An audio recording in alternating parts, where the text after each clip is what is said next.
Terror on the Tube.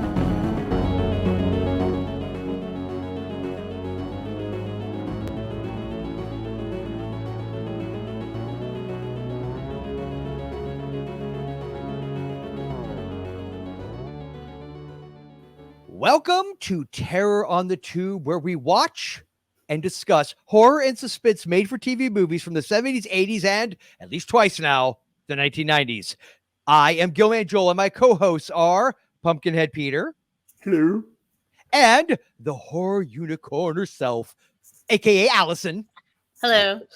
All right. Hard. We are here. We are recording. And I believe we all watched the correct movie this time. Yes. Well, we did last time too.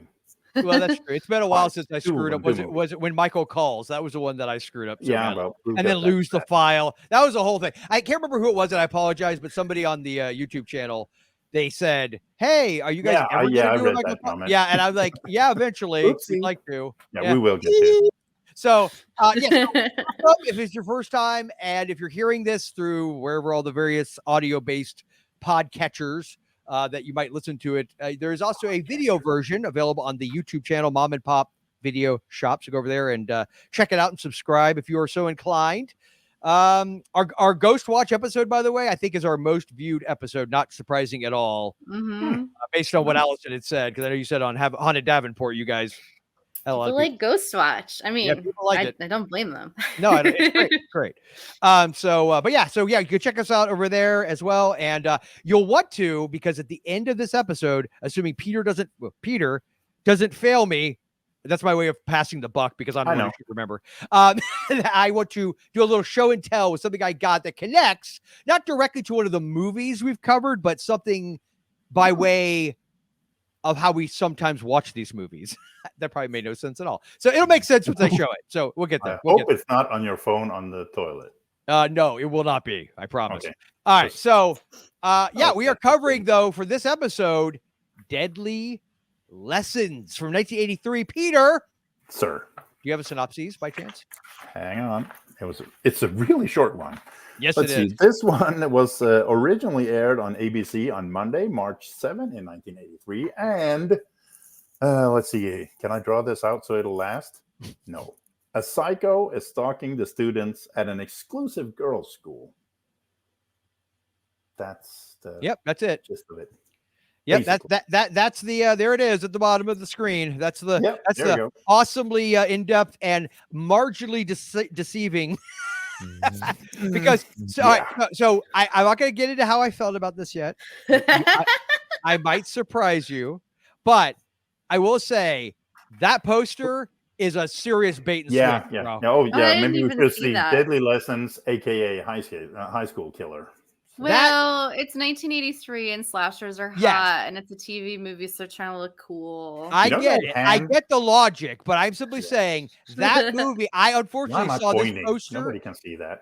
The What's hand, that? it kind of looks like, you know that movie Road Games? Yes, With, it does. Yeah, with it's the kinda the hand. It Anyway. does. That does Yeah. remind me of Road Games. It's very giallo. Like it's got a giallo Mhm. vibe to it. The whole house, the Meinen gloved nicht, wenn hand. ich dich töte, ich kann keine Tränen sehen. It's a German. I'm There is assuming. an Italian girls' school Yes, I totally got- giallo style film, and I cannot remember the name of it, but I remember thinking, oh, it's really creepy and disturbing. It reminded me a little bit of Phenomena, or aka Creepers, and Yeah. and also Suspiria. Like you got that whole girls' school vibe. The one I'm thinking of is it's like the house that screamed or something. It's like a really Okay. generic translation from whatever this giallo was, but it was at a girls' boarding school, and then there was a mother that Sounds ran it with familiar. her son, and they have kind of a weird Norman Bates style relationship going on there. And the girls are all Okay. sneaking off to hook up with this same stable hand. So Oh,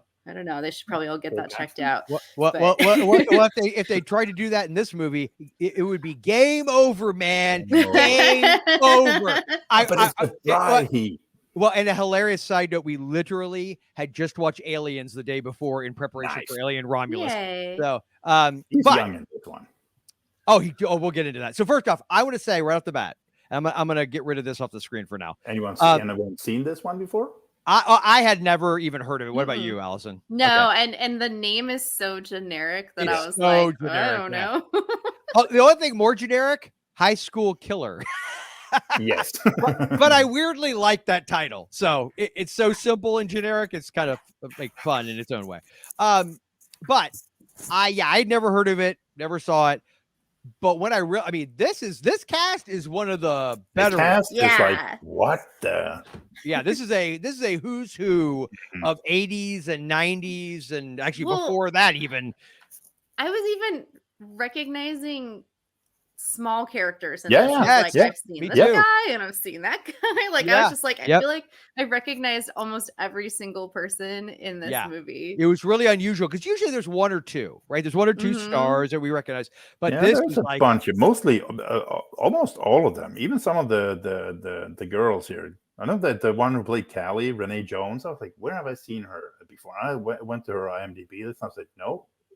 Well, some of them have been a Jason lot of Lives, dude. That's Jason Yeah. Lives. Yeah. Yeah, and then if anybody she was in ever, that. if anybody was Yeah. ever like a daytime TV person, I think she was on Days of Our She Lives. was, yeah, for like she was on a lot of while. those shows. Yeah, she was Sissy in Friday 13th Part 6. She's the one that gets her head twisted off. Spoiler alert. Oh, okay, yeah. Yep, Okay. that's her. So Yep. so that's probably there because I was like, where have I? Seen I know. her I saw her before? too. I was like, okay, I know you. Why do I Yeah. know you? Yeah. It's something, and it's Mhm. something 'cause horror. she didn't really have a lot of. I mean, she maybe did a lot of episodes of the show, but she didn't have a lot of like titles on her credit scene. So I think they're like about 40 or something. I think Yeah. she was on Days of Our Lives for. I only watched it in middle school, but I feel like she was on there for like a while, a good long while. And not to be a creeper, but she is a very attractive lady. Yeah, that's why you remember her, 'cause she's gorgeous. And there it is. And Bart Simpson's in this one. Okay. So wait. So when they first, so yes. So for those that don't know, Nancy Cartwright, aka Bart. Mhm. So they showed her in that when they first got all the girls sitting in the little That auditorium, assembly. and I'm like, okay, who's that blonde? I know Mhm. that, but it's like I don't know her from anything like from her. I knew her, but it's like I'm like, okay, that's not Yeardley Smith, that's Lisa Simpson, and I think she's in Legend of Billie Jean. That's not her. And then I'm like, oh, but it's something like that. And I'm like, wait a minute, and I'm like looking it up. I'm like, that's Bart. So like every time she come on the scene, I always told my kids, I would be like, if she in her reactions, I would want to end them with like, like don't have a cow, man, or something. Like I felt like I was getting ready because if you listen to her voice, it's not. Her normal voice does not sound like Bart necessarily. No, not at she's all. pretty young. But you can hear the Bart about to develop. Yes, it starts like every once in a while she'd say a line with, especially when she's like real, like a lot of energy, and then you'd hear it. You're like, okay, there's Bart. It was funny because Drew actually watched this with me last night, and he was pretty excited because I was like, okay, so I got to watch this thing and like look at the cast, and then we didn't know that she was going to be in it as well, and so the whole movie. Drew was like, "Oh, look, it's Bart Simpson. What's Bart Simpson doing?" Oh yeah, and it's what funny happened to Bart Simpson? Yeah, Yeardley Smith, she did quite a bit of stuff as she was in Maximum Overdrive. Yeah, Maximum Overdrive. Say that, yeah. Was it Herman's Head? Wasn't she in Herman's Head, the TV show in the early 90s? Watched that, but I did. Yeah, with William Ragsdale from Fright Night. I'm 99% sure she's in that. And then. And like you said, Maximum Overdrive. So there's at least a handful of like Legend of Billie Jean, which I freaking love that movie. Fair is fair. So she was in a ton of stuff. But weirdly, like Nancy Cartwright, however, what else besides wasn't she was in was she in come on, Joel, Twilight Zone the movie? Wasn't she in the Kathleen Quinlan one where it's like he projects people? It's like the one based on the the kid with this like wishes like, he could wish. Yeah, the psychic powers. I think like that's his sister. I think that's who. I think she was in that as well. I have to look it up. Just been a long time since I watched that movie, so I remember that, but I don't remember exactly everybody who's in it. She was it. I mean, she's done a lot of voice work, obviously. Yeah. But I mean, the thing she always will be, and honestly, I could think of worse things to be known for. She will always be Bart. Yeah, it's a Bart. Yeah, sure. It's job security. Yeah, really. Hold on, I'm looking. The world's oldest 10-year-old. Yep, Twilight Zone the movie. She was Ethel. It's a Good Life. That's the segment. Okay, yeah, It's a Good Life is that. Actually, that's what she made. It came out the same year as Deadly Lessons. That's right, 83. Oh. Yep. Yeah, so she has a lot of credit. Yeah. She has a ton of credits, but again, like I'm sure 80% of them are 177. So Yeah. It's like I'm looking at Yardley Smith now. It had 195, and there's a lot of Simpsons. oh yeah, for sure. For sure. So yeah, we'll first talk about the cast to get this out of the way because honestly, it's ridiculous. So Donna Reed, Mhm. and Hell it's yeah. funny. I don't think I have seen Herman's Head. She was. Louis Oh, Spitzer, Yardley no. Smith. Yardley Smith. Got Give it. it Donna Reed. I was like, Donna what? Reed? No, What's no, her name? no. I'm looking. You wanted I to was know. like, how did I get Yardley Smith and Donna Reed mixed up? So Oh, I we're back at Dinosaur Story. Never mind. Sorry. so That one. I feel like with Donna Reed, Yep. we watch It's a Wonderful Life Miss like every Ellie. year. I freaking love that movie, but I honestly can't think of too many things. And I remember seeing the Donna Reed show as a Mhm. kid, like Yeah. in syndication. So I don't, in my mind, she always looks like that era. And Mhm. so I don't know that other than this, I've ever seen her Well, older. have you seen From Here to Eternity? The No, old I one? know it, but I've never Yeah, seen it's it. one of my favorites. She was also like I read that because she on Dallas. I know you didn't watch that, but she Nope. Barbara Bel Geddes, I think she had cancer, and she kind of stepped away from the Miss Ellie, and Donna Reed took over for a Okay. season or two, I think. So Yeah, she was she was fairly young. She was only 65 when she died. She died 3 Donna years after Reed? this. Yeah, 80 of 21 to 86, right? So that'd be 85. Yeah. She was only like 65. That sucks. Oh, her birthday is the day between my wife's and mine, January 27th. okay, so you're gonna have a Donna Reed day. I have done well, funnily enough, that's also the day that my parents got married, which obviously didn't work out. So, oh, she had dude, not to be a bummer here. She had pancreatic cancer. God, that sucks. Yikes. Yeah. That sucks. That's a bummer. Yeah. Yeah. So anyway, on that Yeah. note, She's. well, I mean, that's the end of the she's- show. Yeah. No, she's in this one. She is cold. Is that Yeah. yeah. That's a As good an actor, word? I get why she wanted to do this part. Like I get that Yeah. because she's always thought of as Donna Reed, Yeah. and like to be able to play a character that's just kind of cold. You, and you might everything be a that- killer. You don't know. Yeah, and everything that matters is the school and the reputation. Yeah. Mhm. So, Yeah. so no, she's good. I like seeing her in Yeah. this one. Yeah, I did too. And then Larry Wilcox, Chips. As soon as I saw him, I was like, "Hey, that's the guy from Chips." I watched. I read one of the reviews on the movie that kind of was kind of like my thoughts, but he said, and then comes Larry Wilcox, and he's the cop because of Chips. Chips, yeah. As much grief as you and Daryl have given me for all the shows I supposedly didn't see as a little kid, I watched Chips, and 8 is Enough. Those I saw. I don't know why those two, but that's I remember watching. He did a lot of TV movies and TV shows and episodes here and there. Yeah, So, I think he's a good actor. yeah. David Ackroyd, I'm assuming no relation, right, to Dan, because it's spelled It's spelled a little spelled different. Yeah. Yeah. John Farrar. Yes. What did he play? He was in Yeah, who was in he? Dark Angel. I Come in Peace. What did he play in that? I don't know. I don't remember. I haven't seen that in forever, so I don't remember, dude. Yeah. I think what I loved is, and by the way, so we're gonna tiptoe, I think, around because I think I would say we'll get into our actual feelings on the movie in a minute. This is a good mystery, though. Like I don't think you'll necessarily predict. No, I certain wrote down murder mystery Lifetime movie. Yes. Although not quite to the level of my preference for a Lifetime movie, which is like where you got to have that. I don't want sleazy might be too strong, but where it's got that little bit of a, I mean, it's a little bit more melodramatic and a little bit more. I don't know what's the word I'm looking for. Come on, help me out, guys. Somebody else who watches garbage Lifetime movies like I do. Well, I'm sure I do. Yeah, I mean, like they have that.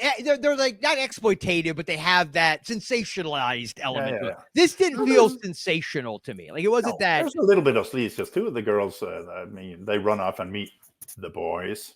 Oh, and also there's this heavy implication that Mr. Farrar, whatever his name is, getting busy with teenagers. Yeah, and also Miss Wade. So he plays both sides. Yeah. So then I was so happy to see the wonderful Monique herself, Diane Franklin. Yeah. The Last language American of love. The last of our American Come on, version. no Better Off Dead fans, really? Well, Nobody? yeah. No, I was telling Drew, I was like, you should be on this one because Drew can quote Better Off Dead. Because Drew like, is a good person. Yep. I love Yeah, no, actually, I- the first thing I ever saw her in was Last American Virgin. I think I was in 6th grade and I was watching USA Wow, Up that's All Night. oh, okay, and that's that was, okay. All right, that makes more It sense. was on, and I was like, I was like, oh, this is gonna be a fun movie. And by the end of the movie, I was like, this movie's really depressing. It's depressing, and I remember just not really liking it that much. But it had the Cars I on the loved it. soundtrack, so that made me. Oh yeah, it's got a great soundtrack. There's things about it I love, but I just remember the ending, especially it being so I ridiculous. still remember Daryl texting me, "This is the saddest epping movie." Yeah, I've yeah. ever It was, seen." It was kind of makes Fast Times at Ridgemont High seem like a feel-good rom-com. yeah, even though that's obviously much more of a drama than I think people think it is. yeah, But yeah, it really is. Yeah, but I agree with you. I agree with you. Yeah, so Diane Franklin is awesome. I love her. I mean, I love her. And she's also in Bill and Ted's Excellent. Oh, Billy does it, but she's Mhm. and of course she will always and forever be Monique to me. The Last American Virgin, Amityville 2. She's a sister, and Yeah. that super creepy subplot where her and her brother are way too close for comfort. Oh, Mhm. is that one supposed to be about the DeFeos? Okay, I Yep. haven't seen that one. That one, but yeah. talk but it was about the rumor. sleazy. Talk about sleazy. That movie has a serious sleazy vibe to it. Yeah. It's She was great. in. Wasn't she in TerrorVision? Yes. I think so. Oh, Yes. she was. yeah. No, You Yeah. she was. I you love ready for this? TerrorVision. You ready for this? You ready for this? I've never seen that movie. Oh no, it's really fun. You should And- watch it. And I feel like that movie, what I've seen of it, I've seen clips, I've seen stills. That movie seems like it would be totally up my alley. I have no idea why I've never seen that movie. It's I got know a it. great cast. Yeah, it it's does, yeah. ridiculous and over the top. Yep, which I It's would, and I fun. probably would love it just because of that. Ally freaking Sheedy know. is in this movie. Yep. Now, the last Maria. movie we covered on this channel with Ally Sheedy was it the Seacliff Inn or the Haunting? Oh, Oh, yeah, right. The Haunting my of Seacliff God. Inn. Yeah. Allison's action says it all right there. That Not is the And best. I'd actually seen that one before. That was such a whiny TV movie. yeah, it was whiny, it was just boring, if memory serves. Like, It was just not boring, a- but also whiny. It was like this couple, the yuppie couple was so annoying, and neither Yeah. one of them went over the cliff. So, spoilers. Hmm. That's Yes. disappointing. yeah. Watch So- the TV movie Fear instead. She's in that. She plays a psychic in that one, I think. Well, Fear. I will Oh, say, yeah, I've never watched that, but it's on my queue because I found that one a long time ago on Amazon. Fear. Which one? It's called Fear. Fear. Another Oh. generic title, but yeah, it's got Yeah, early it's early okay. 90s. Late Is 80s, that early going to be 90s? on our so. list? Is it on our list? I have no idea. If Like it, it I feel I, like don't- it would. Yeah, I feel like that would be. It It seems like might one be that in would. there. I think it's hard. I think it It was on sometimes Amazon. I think they showed it on. They had like yeah, a I think Prime so, or yeah, something. Yeah. Might But be, anyway. so it might be on the list. Yeah, Okay. I feel like Ally Sheedy, even in something like The Haunting of Seacliff Inn or where the hell it was called, I love her. Ally Sheedy. Ally Sheedy, yes. I honestly, she's great in everything yeah. she's in my opinion. I Yep. don't care what it is. I'm always happy Yes. to see her in something. So she's good in this. There's some interesting twists and turns with her character that feels weirdly almost borderline. I know it was probably for. I want to be careful. I say this. Of the red herring? What? Okay, I didn't want to say it like that because I feel Oh, like okay. that's. But there are red herrings in this movie that Yeah. you're like, okay, Yeah, I but see why this- you it- did it- that, but It kind of comes out of, it's like, wait, what? what? Yeah, huh? Yeah, Hey, exactly. Huh? Yeah. So, So it felt a little unnecessary. Dina Freeman, who I recognized, and I'm like, what do I know her? you But you know, skipped Donald? we'll go back to him. Okay. Yeah, Lori. will- Yeah, I don't know where. So I've- okay, did you ever watch the show Too Close for Comfort, which I loved as a kid? It rings a It's bell. got Too Close for Comfort. It was an '80s comedy. It had was it Ted McGinley, the guy from Caddyshack? Is that? Well, Ted okay, yeah, I know that guy. Yeah, and Well, I don't know him, but I of know. him. Yes. Oh no, sorry, not Ted McGinley. Ted McGinley is the guy from freaking no, Ted Knight. Ted Knight is Too Close for Oh, Comfort. okay. Well, I know that one too. Yeah, no, and I think John McGinley was just scrub. I don't know. It's all mixing in my brain at this point. But Jim J. Bullock, Ted Knight were on Too Close for Comfort, and she was only like on like a season or two, but she was on like a season or two of that, and she was in had an episode of Golden Girls. But you know what else she was in, Peter? Talk about a throwback that helped inspire this show. She was in Blackout. Remember Blackout? The Oh, one yeah, we covered? yeah.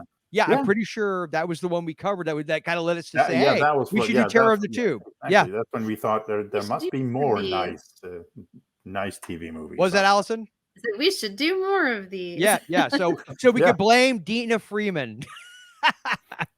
Just kidding. Okay, who did I skip? Donald? Who was Donald in this movie? I don't remember him. Robert Hardigan. He was the guy who, like, we talked about him. The old man? Yeah. Oh, okay. The Ali Sheedy thing. Got it. Got it. That's You know him. what's funny? He's one of the few that he's been in a lot of stuff, but I didn't recognize him. No, Like, I was looking up. I looked up China Syndrome, The Hers, Yeah. the Runestone, which is it's a really good movie. But again, there's a The lot of people you Bodyguard. I'm recognize. assuming that's The Bodyguard with Whitney and Kevin Costner. right? Probably, yeah. So again, it's a face you recognize, but you can't quite place it, like a lot of the people in this one. Yeah. I have to look this up. Too Close for Comfort. Oh yeah, I love that show. Did you ever watch that, Allison? Which one?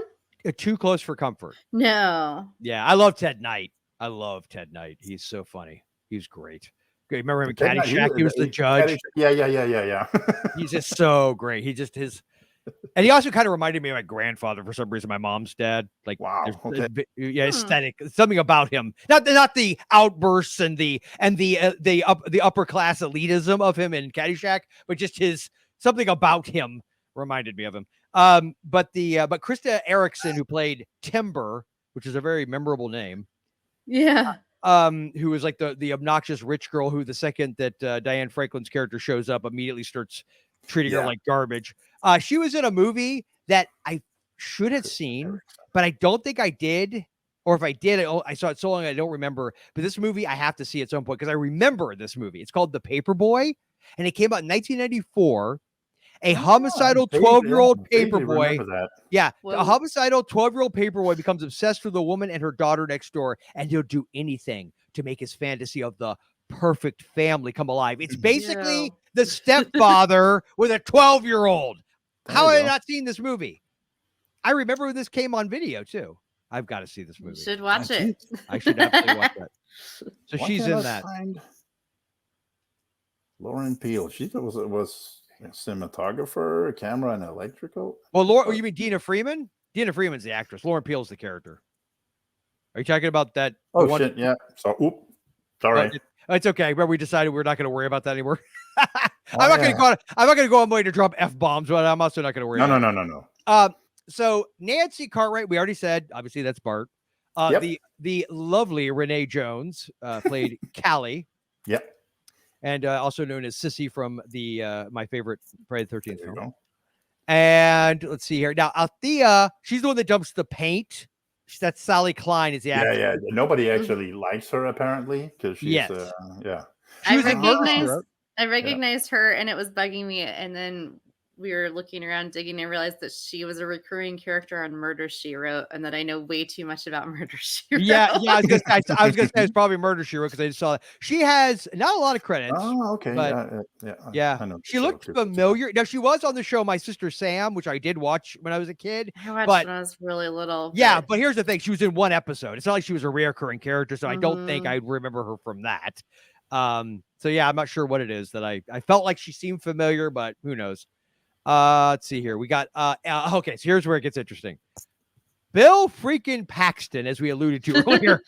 The stable boy. And so here's what's funny. So when they're first walking up to the horse, and it's kind of far away, and it's a YouTube copy, probably from a VHS, so it's not the greatest.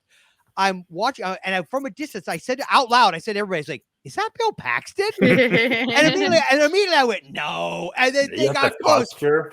And something about his head, because he's really young in this. Like he's 20s. This is what 3 years before Aliens. And so it had to be one of his first things, right? Yeah, it must have been. Probably. He also did that horror movie. What was it called? Mortuary? Did you see that? Yes. I know Mortuary. That's a good one. The year before this. Actually, he was in Stripes. He had a small. It's like a soldier. He was also a lot of people are into a movie that I've always wanted to see because of the title. It's in my queue. It's been in my queue forever, but I've never gotten to it. Butcher Baker Nightmare Maker. Oh, that one's really messed up. That's why I wanted to see Tyrell. She is beyond unhinged in this. He played a character that named Eddie. Okay. So he was in that as well. He had a small part in Stripes. He had a couple of small things before I that. think that might still be, if people are interested in that one, I think that might still be on Shudder, and I think it's part of the Last Drive-In. Oh, you could Butcher watch- Baker. Yeah, I'm pretty Oh, sure cool. I remember seeing them cover it. So He was in a movie that I actually remember seeing. I mean, this is forever ago. The Lords of Discipline. It was like one of those military school, I think, type of like kind of like remember Taps with Tom Cruise. Yeah. So it was kind of like in that vein, and it came out in 83, same year as this. So he was in that. I don't remember him in that because I remember almost nothing about it. No, other than the I title. remember the title. And David Keith. And David sounds Keith like a in it. fetish video name. Lords of Of Discipline. At a military school. Yeah. Oh, Mhm. Streets of Fire. That Streets I of Fire. still need to see It that. was I want to see Clyde. that. Oh, you got to see it, With the- Allyson. So with the tooth. what's that? Yeah, he's Clyde because he gets his tooth knocked out. That's right. So that was that movie where my video productions, my high school video production teacher, Mr. Morgan, loved that movie. And I remember telling me, "Oh, you got to watch this movie, Joel. You'll love it." And I never did, probably because I was being like, "Oh, I'm rebellious. You can't tell me what to watch." And so he was right. I was wrong. No shocker there. And I finally saw it when we covered it. Was it Forgotten Flicks or Retro Movie Geek at that point? Peter, do you remember? It was Forgotten Flicks back in Forgotten. I honestly would have told you it was like 4 years ago. It was probably like 10. I loved it though. I remember just loving I watched it It's three so times in the theater. It was at a revival screening, I want to say last year at the Clinton Street Theater, which is an awesome art house theater. And I wasn't able to go, and I was so mad. I was like, I want to see this movie, and it's in I would theater. love to see it in a theater. I would love to see him in a theater. I did 3 times. I bet you did. Yeah. By the way, I think I love earliest the soundtrack. I have the soundtrack on vinyl. I have it on CD. And Yep. yeah. My earliest memories though of Mr. Paxton, so I always be in my heart, is of course the Terminator. Nice night for a walk, eh? And Weird Science. He is Cole Brother Chet. He is awesome as Chet. You two donkey dicks couldn't get laid in a morgue. Oh God, another movie I could just let's quote endlessly. So Bill Paxton, R.I.P. You wonderful guy. I've never heard he was speaking ill word of that man. I showed my kids Frailty about a month or two ago, and God, I love that movie so much. I think show them. Remember when we covered The Vagrant? Show them that one. Oh yeah, I should show them The Vagrant. Oh. The Vagrant's a movie that I love in concept more than in execution. It's a weird one. It's and it wasn't weird like in the way I wanted it to be, I think, because I love the idea. Movie, though, so yeah. Or there's the one where it's him and Bill Pullman together in a movie Brain called Dead. Yes, that Brain Dead. Nuts. I love that movie too. We covered that as well at some point. I don't know if it was Spooky Flicks Fest or something. That was years ago.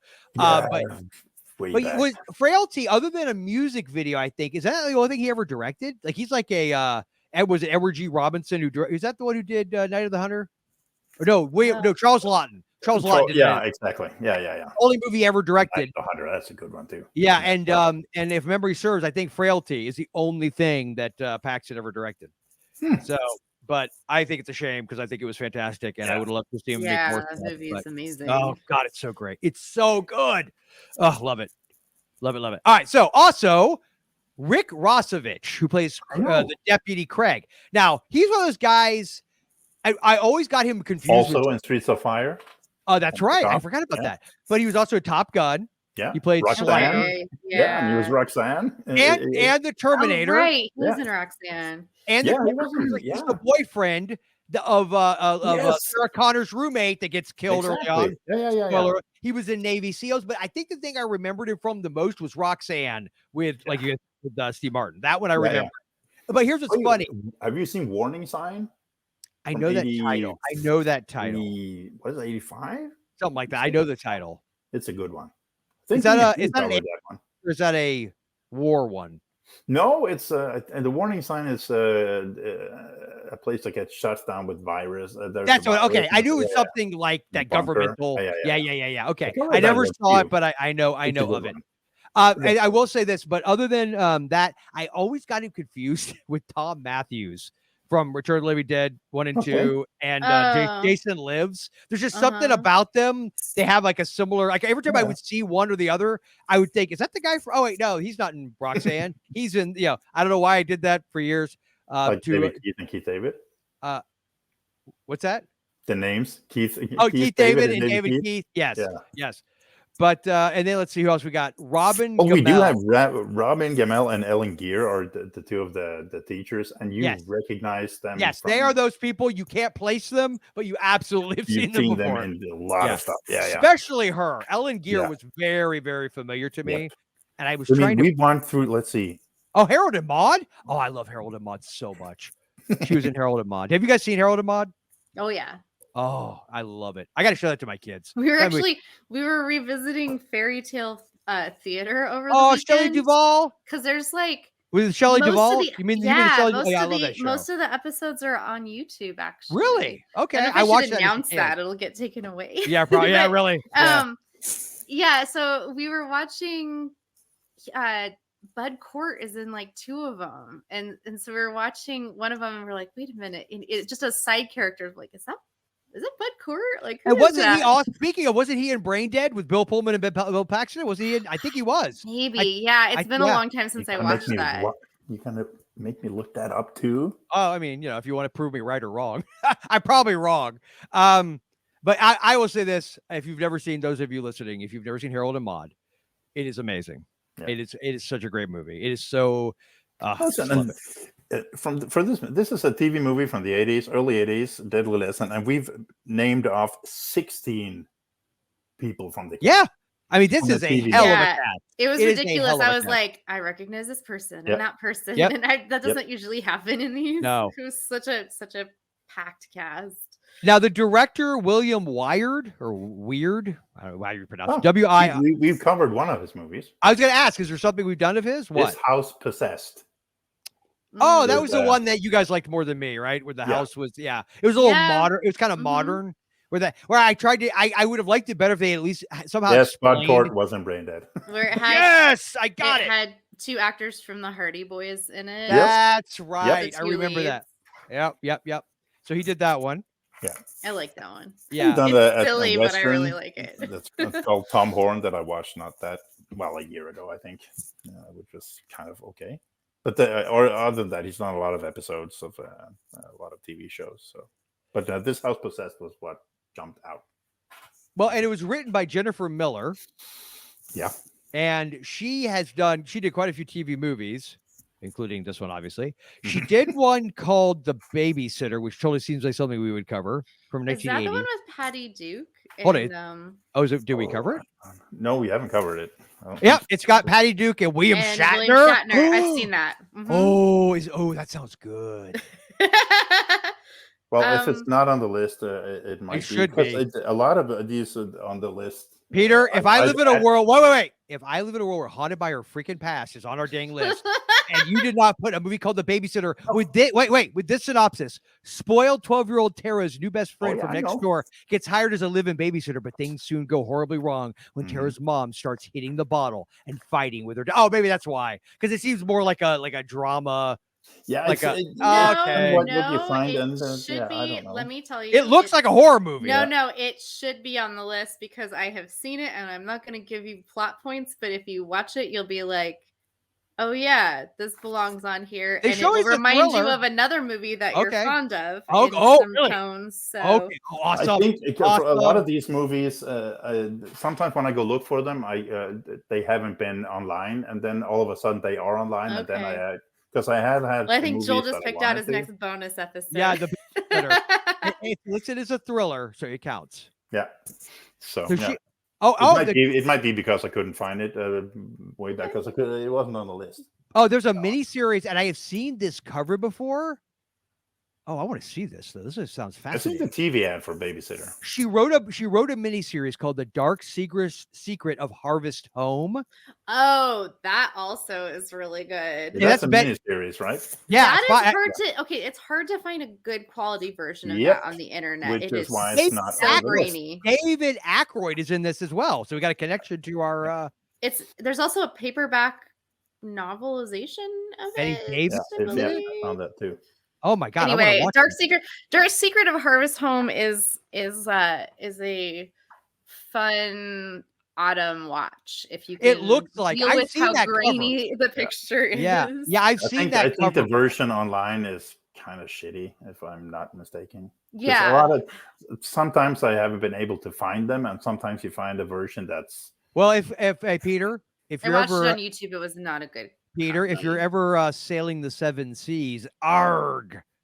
You know what Well, I'm the thing saying? is, because it was a TV produced miniseries, Yeah. sometimes there aren't good Nope. masters available. Like there just No. isn't. You're kind of in the hands of people who upload and maybe have a VHS copy that hasn't been played 5 million times.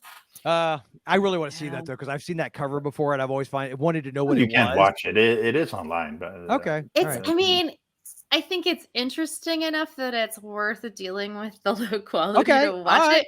Yeah, I mean, I'm not going to say more. It's kind of more of like kind of a my favorite genre type of Hmm. horror and suspense. Yeah, I've seen Well- bits and pieces of it. So. Well, the reason why I wanted to bring up Ms. Miller is because one of the aspects of this movie I really liked is that I love the mystery part. I actually thought they did really great with it. I thought the way her red herrings and misdirects and that kind of thing worked out really well. And I loved, I'm just going to say it. I loved, again, without it being preachy, there was this idea of a class divide, which makes sense within the world of the Mhm. school. Yeah, that's cool. Yeah. But it was never done. Listen, one of the girls, what is it, Shema? She was a princess. Yeah. And it did, because you would deal with that, right? You would deal with, and I like that Diane Franklin is sort of our avatar that we're going, and she's this regular, like she's there on a scholarship, and they immediately treat her like crap because of the dress she's wearing. And it's like, but it's funny that they're not all, I like that not all of them are painted that way. And that it's also, the characters become more and more three-dimensional, especially like Ali Sheedy's character and Renee. Why am I brain farting on her name? My favorite, Renee Jones. That, you know, they become more complicated. And there's just, I don't, it wasn't. And honestly, I like the fact that, quite frankly, there are moments where you think, okay, it's probably one of these, you know, upper crust elitist a-holes that are doing these murders. But then it starts to make more sense for it to be, like, again, without giving anybody away, certain other characters that are definitely on the lower rung of the socioeconomic ladder, but you're never quite sure. So I think she did an excellent job with having a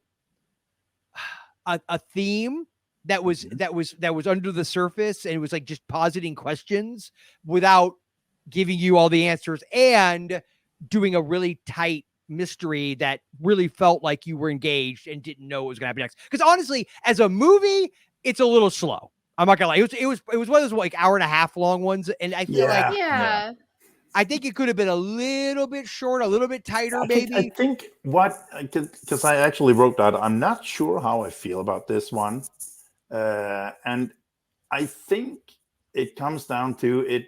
It's written a little bit like the classic slashers, and with that cover, high school. High school killer. Yeah, but it's a slasher without any gore at all. You don't see. And I wasn't expecting gore. I wasn't expecting gore. No. But you usually anyway, you see some of the murders. You don't have to see a lot of blood on anything, but still, the murders happen off camera. I think. Yeah.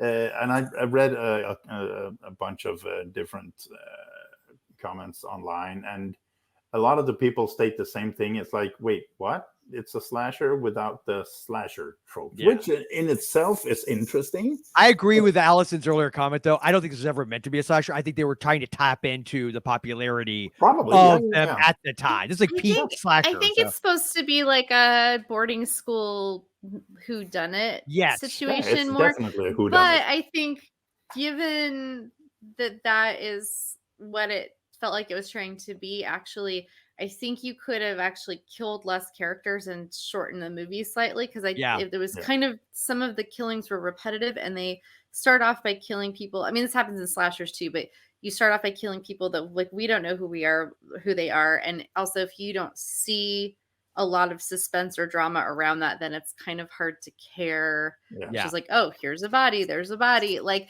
they could have had like a couple less kills and made the movie shorter and gotten down to the characters we're spending time with are the ones that are in peril. Because by the time it gets towards the end, like, it does get tense. Like when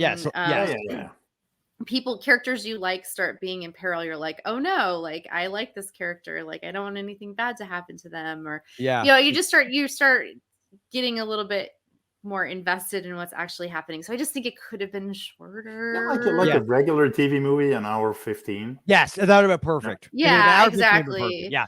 I do It's like not a that bad movie at all. they spent time with as showing the girls becoming friends, like the main 4 girls that we spend time with. It was cool to see that. I also liked that the girls were interested in murder mystery and that they wanted to play a board game that was very much like Clue.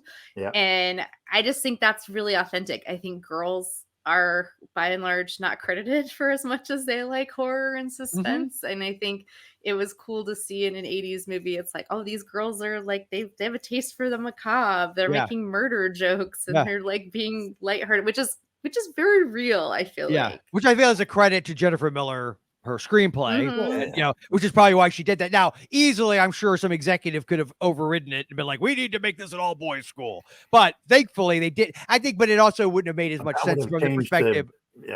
Making it an all boys school would have changed the dynamic. The whole dynamic. Yes, 100%. But I want to ask you both. I think the other problem, and okay, spoiler alert.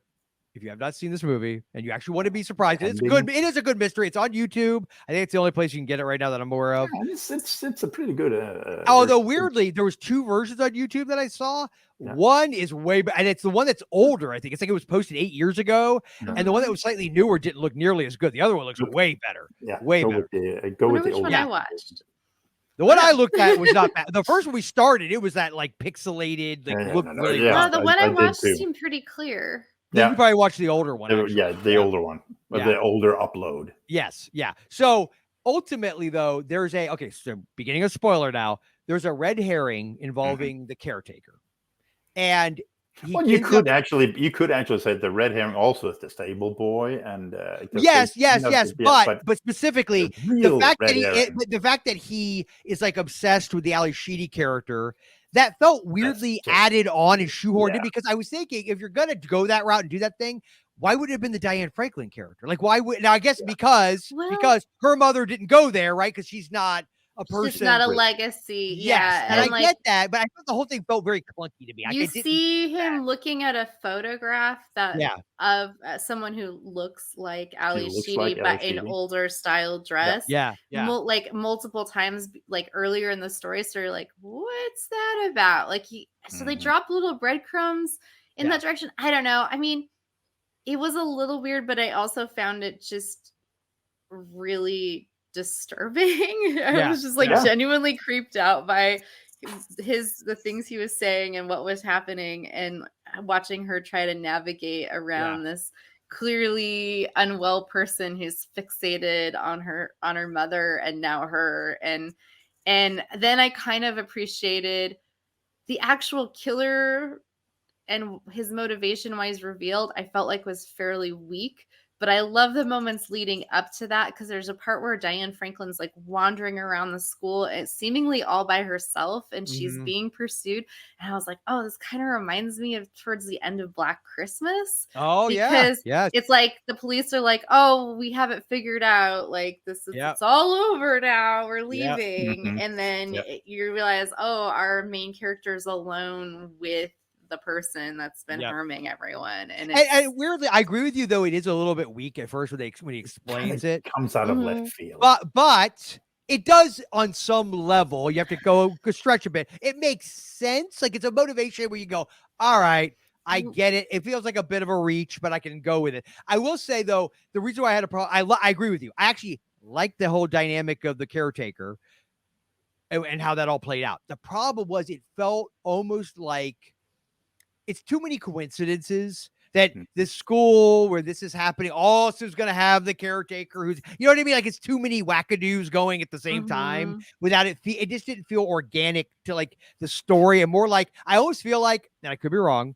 I don't know if Jennifer Miller's around at all to ask, but I would love to know, did they make you add that in? Like it almost felt like they told her, we need this to be a little longer. We need to add a little bit more something here. Maybe. Yeah, because I was watching when they're leading the caretaker away, and I actually looked at the runtime and say, wait, what? Did they get the runtime wrong? So and then stuff happened again. Drew, there's a moment where the character played by Nancy Cartwright is missing Yes. and nobody knows where she is. Yes. And they Oh, yeah, think the that phone she's call. been killed, but they haven't found a body. And then she calls Yes. and weirdly like asks specifically for Diane Franklin's character, which was like, I feel like they were friendly, but why would you ask for her of Yeah. everybody? They haven't known each other that long. She wasn't there that long. But like, it was funny because Drew was like, haha, it's her. She's the killer. She's I like, thought that too at the time. yeah, and so he's like, it's Bart Simpson. And then he was disappointed. He was like, I wanted the killer to be Bart Simpson. I was like, that would actually be more interesting plot-wise if it was a fellow, not a guy, but a school girl who was just like tired of all of the snotty, catty girls. And yeah, I agree. When I actually got a little bit upset, it's when we thought Callie was dead. Oh yeah, same. I was like, no. Yeah, I know. I was like, what? Yeah. And by the way, that was the one giveaway, by the way, that it had nothing to do with the caretaker, though. Because I have got to believe this young woman is in her room packing up or whatever, and somebody comes around and she turns her, and she has that little boy. She's like, oh yeah. Like, she's like, she knew the person. She knew who it was. And so being and I'm trying not to say exactly who the killer is. I don't go that spoily, but the person that she realizes it is, it makes sense why she might have been a little startled, but not the degree if it's some creepy old guy that's like the caretaker. She wasn't in her room. upset by that person's presence. No. So that made way more sense. Yeah. But and honestly, they did do a good job, I thought, of also what Daryl would have said, the token survived. Well, I wasn't calling the wonderful Renee. No, but that just dawned on me. Like, you're not grade. That is an old school horror movie trope. Yes, you would. To be fair, but again, I wouldn't call this a horror movie for starters. There's that. But yeah, no, I mean, I'm glad she lived. It's more of a thriller. Yeah, a mystery. It's a mystery. It's a whodunit, and I love whodunits. I think that's the problem. Is you got to go in knowing that's what you're getting. So, by the way, anybody if you fast forwarded, this will be. I'll put like something at the beginning and something at this. This is the end of the spoiler section. But I think that this is if you go in expecting a whodunit, kind of like almost like a cozy mystery borderline. It's not quite that much of a, but it's more of a cozy mystery than it is a slasher film. Like this is not a slasher movie at all. It's more like an episode of Murder, She Wrote without Angela Lansbury than it is an episode or a throwback to there are Murder, Argento. She Wrote episodes. There you go. You would know. Angela I do Lansbury. Not. It's annoying, frankly. Yeah, but actually, you would be fooled because the opening of the movie with the shots and the music, kind of lures you into thinking that it is more than it actually is. Yes, and by the way, I thank you for saying that, Peter. I love those opening shots. I love that. Didn't it look like a paperback novel? Like the font they used and the coloring. It was. I loved it. It looked the like music a with it and everything. It was more. novel. It's ominous. Yeah, it was different. It was different than what I'm about to compare it to, but it reminded me on some level of the Tales from the Dark Side opening. The TV show that music and those same like early 80s graphic type vibes and that creepy music and that opening to Tales from the Dark Side is one of my favorite, along with like Unsolved Mysteries and all that. I love that so much. I love it. But yeah, I liked the opening a lot. I like that we get right into the story, and I like that the movie begins and ends in the exact same way, just going in different directions. With the cab, with the cab, the same cab driver. Yeah, I love that. I love the cast. Honestly, if there's no other reason to see this movie, it's the cast. Watch the cast. Yeah. It's so great to see all these people early on. But again, it's not a bad movie per se. No, it is not bad. It's not bad. We have seen far worse. It's a little slow. It's a little slow in parts. Yeah, you could have shortened it down. It's not the slowest of the movies we have watched. No, it is not. I think even with its slowness, I think the performances are good and just the enjoyment of seeing all these actors that we know and like in early roles. It's slow, but I wasn't bored. I guess. No. You know, you definitely have the fact that the cast is carrying it all, because seeing all of them, it makes it maybe more interesting to just watch the interaction with the cast. And also like Allyson said, where you see the girls from the start, it's like more distant. You see some of them become friends. Even what was her name now? Lauren Peels was Timber's friend. You see at the start. She also gets in on the whole murder mystery game and playing. And so I like seeing that part of it. You actually see them become friends. Yeah. I almost weirdly would love to have seen where that whole mystery game aspect was incorporated more, and you would have seen these girls almost like a little like Deadly Lessons Part 2. Yeah, but where they almost like joined forces and using what they learned from the game or trying to solve the murder. Yeah, I mean like Clue or something. Yeah, you see a little bit of them. They start to compare. That would have been cool. I would have liked that. Yeah, but I mean that aside, I mean Colonel Mustard would have been other than me Monday morning quarterbacking it. I liked it. I mean, I didn't hate it. It's probably mid. Like, so we look at like a bell curve, the one side being the movies we always talk about that we loved, and the other side being, Haunted by Our Past. For me, this is definitely on the top to the slightly into the, I liked it a lot. Yes. It's just, again, a little bit too long. It would be about 10 to 15 minutes shorter, a little bit tighter in some parts, I think. It would have been stronger. So that's where we stand on Deadly Lessons. Yeah, the whole ending with him coming in and explaining. You have to kind of, because it is a little bit slow. You don't want to nod off, because when you get to the ending and the explanation of why everything is happening and why he is doing what he does, you kind of have to be a little bit on your toes to get, okay, so that was because, and you have to kind of follow the killer logic, if that's so you kind of need to, like, when you get to the end of the movie, you kind of need to be, even when the red herring, the caretaker Hardigan, when he's explaining what happened, you kind of need to be there. I just so you know, Peter, I probably just beeped that because we're out of our spoiler section. I'm sorry. So yeah, but you have to kind of be on your toes to kind of get that. And I also say the synopsis of a psycho is stalking the students is wildly misleading. That is not what's going on here. That's a slasher. It's a much more grounded reasoning for why things are happening. There's a real motive behind it, not just I've lost my mind and I'm doing things for my own, Yeah, it's not like The Dorm That Dripped Blood. Nothing Shout like that. Shout out to Day of the Dead. I know that's his or favorite Black. movie. Yeah. I know it's Dave's. I know Dr. Shock loves it. That was the one that Doc Shock seemed to like and Jay hated, right? He was mad about how long it took to get to kills or something. That's right. I don't remember the exact conversation, but yeah, Doc Shock always throws Mother of Tears back in his face. Yes. Every time. Yeah. So yeah, it's fun. In its own way. If you like a good murder mystery, if you like the idea of the setting, a good whodunit. Yes. Good whodunit, the cast being what it is, I would recommend Deadly Lessons for sure. So on that note, I say we do our next movie pick, and then we have a brief show and tell. So I don't have to remind you that. Show and tell. Hang on, well, no, I still might forget, Peter, so don't assume that. Okay.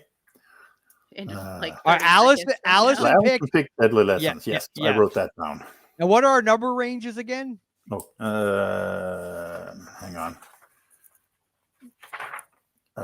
At the moment, it's 1 to 58. Okay, so I know she would 23 was Deadly Lessons. And for those that don't know, if you're new to the show, so Allyson and I do not know what's on the movie list. Peter had made this movie list up a long time ago. We used to break this up into more, I guess, traditional seasons, but we finally said, screw that. We're not going to bother. We're just going to have one master list. We pick a number. Sometimes you have a movie we talk about, we will really want to do that, and then it comes in a season out here. This way, everyone has equal chance and opportunity. To get the one they wanted. Yes. Now, most of these movies, at least for Peter and me, we've never even heard of, let alone seen.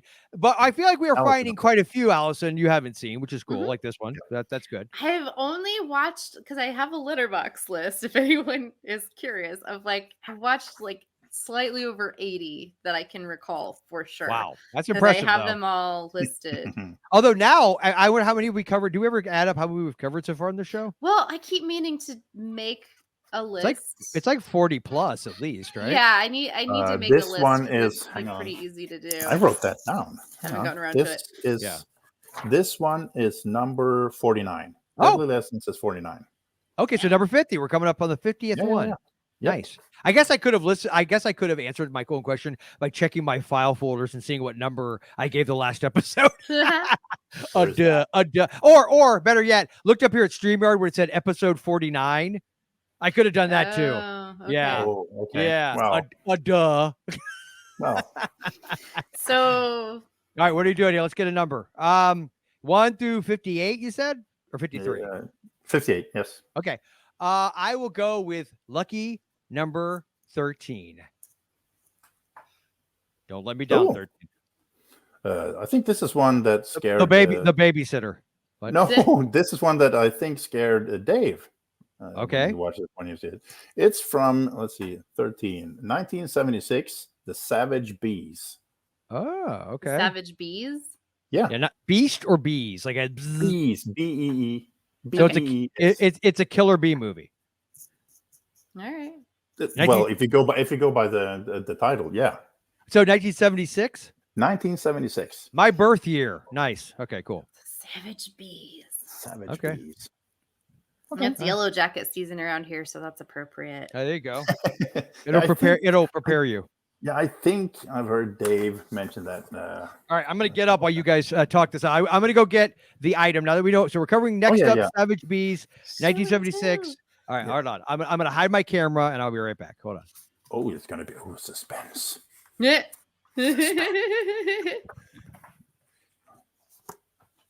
So what does this be? Make our second insect movie then? Because we did the ant. Yeah, we did the ant thingy. What was it? Lakewood Manor and ants. Yeah, Lakewood Manor. Yeah, I think that was the. I like that ants movie. It's all right. Yeah, it's okay. Looked like where they're smoking the giant bongs or joints at the end, where they're sitting with these tubes of what is it? Did the wallpaper they rolled up and was breathing? Yeah. Looks like And they then were I just having remember thinking about like how many chemicals they were being Yep. exposed to.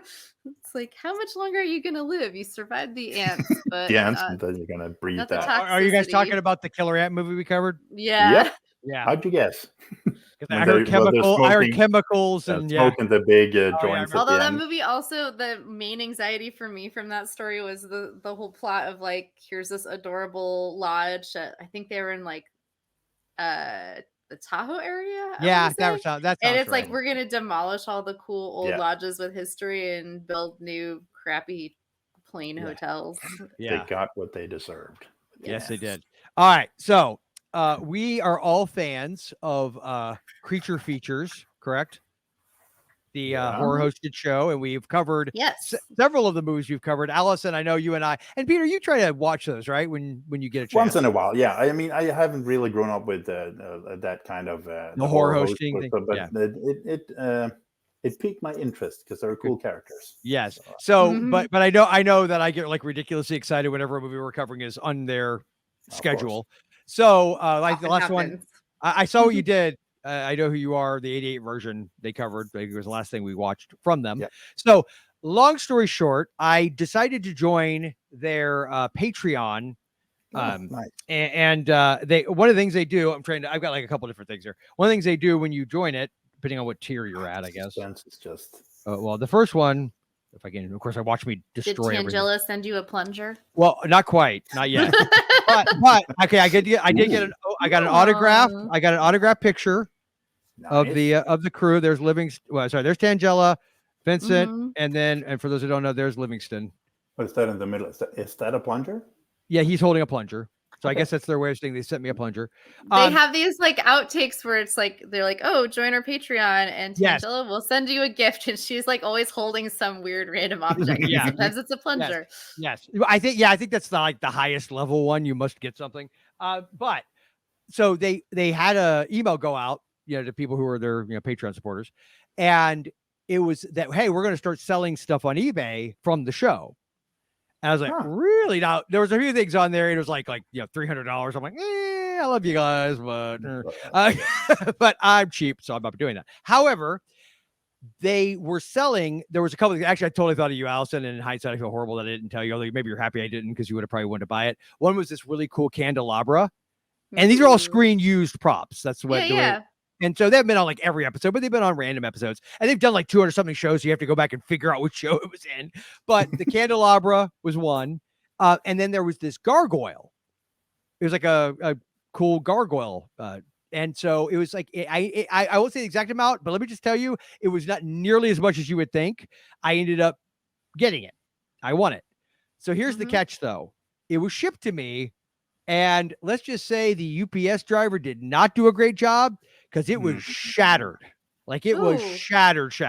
And the and I'd asked them to autograph the bottom, and they had sent even I have their certificate of authenticity. I don't know, it's hard to tell because signed by Livingston, presumably. And it says generically just a gargoyle that was used on the show. And I basically let them know, hey, I feel I like the opposite of the person you were telling us about before the show. Allyson, I'm like all but apologizing as if it's my fault. I'm like, I'm so sorry to bother you about this, but that thing I just bought got destroyed thanks to the shipping people. But very cool. I don't know who it is that's on their eBay. There's a part of it that kind of wants to secretly believe it's Tangela. Because like all the emails are super like sweet and nice. And I'm thinking like, so I kind of want to imagine it's her. But they're like, hey, okay, we're so sorry that happened. We can send you something else that we were going to be putting up. It's basically a comparable item. Would you be interested? And I was like, yeah, sure. So I had to figure out which episode this would be on. And I think the certificate letter, the certificate of authenticity letter would also apply. But I got a gargoyle dog. It's actually shockingly heavy. They did give me a warning. They were like, and so like you can see, it's the type of material. It already had like a little chip out of it. I think probably from when it was being used on the show. But overall, it's a great shape. And they autographed the bottom. Everybody did, including is it the guy? Is it what's his name? Andrew, the one that I think it's Andrew, right? The one she's always trying to kill. Yeah, the handyman. I think they call him Andrew. Andrew. Yeah, that's why it says Andrew right there. Yeah. Yeah. So even he signed it. So this is a screen used. Really cool. Yeah, it's cool looking too, man. It also kind of looks like a Boston a little bit, which I liked. So it does. A little bit. So that was perfect. So yeah, so got this. Cool. I just wanted to share with everyone, anybody that's a fan of Creature Features. It's one of the few screen used props that I own. Most of my stuff is like replicas and whatnot, but the price was decent. And and I think they have, if you go on their eBay, it's like Crow 041 or something like that. They have quite a few things up there that they're selling. Probably if you go to the Creature Feature. And if you, probably that too. But if you could find a link or two. Yeah. But anyway, that was cool. I was really happy to get that. Yeah. I've got him. He sits above the clown in the case behind me. That's where I put him. So. We'll looking over that the clown is gonna come out and get you at some point. No, but my wife and one of my kids were initially very concerned about that. To which one of them asked, "Is there a lock on the door?" And I was like, "No, because he's what I would have done? Not real." I would have snuck him out and just. I know. I totally just under somebody's bed with the arms. Yeah. I never did that. You'd think I would have done that. No, I would have done that to you. Yeah. Yeah, weird thing that I don't know what it is. I love the clown for Poltergeist, and I love that it's such a great replica that Tammy made. Wake up in the middle of the night, and I'm not gonna lie though. Yes, that part of the movie is freaky, but for what, like honestly, the doll, and I've got her sitting over here, Allyson. She's sitting on a little shelf right here. The doll you gave me, my little vampire doll, because like it's one of those old fashioned ones with like the eyes open and close when you move her. Freaky. That freaks me out way worse than the clown does. She's just a friendly little vampire from Collinsport. Yeah, he'll come up and like while you're sleeping, like a little vampire bat, like to take enough blood do you never notice, like, oh, what did I cut myself shaving? I don't know, did I? But yeah, I like, you can't see yourself, you can just see the razor. Like, wait, what? Yeah, exactly. What's happening? Yeah, what's happening? I slit your own throat. But that's cool. So I wanted to share that with you guys, and I guess then. Unless you have something else that you need to address, either of you, I suppose we wrap that bad boy up. See, it's starting to get dark in the background, so which is appropriate because until next time, remember, when it's late at night and you can't sleep, you might find yourself flipping through the channels, and if you do, beware, because you never know when you just might stumble across terror on the tube.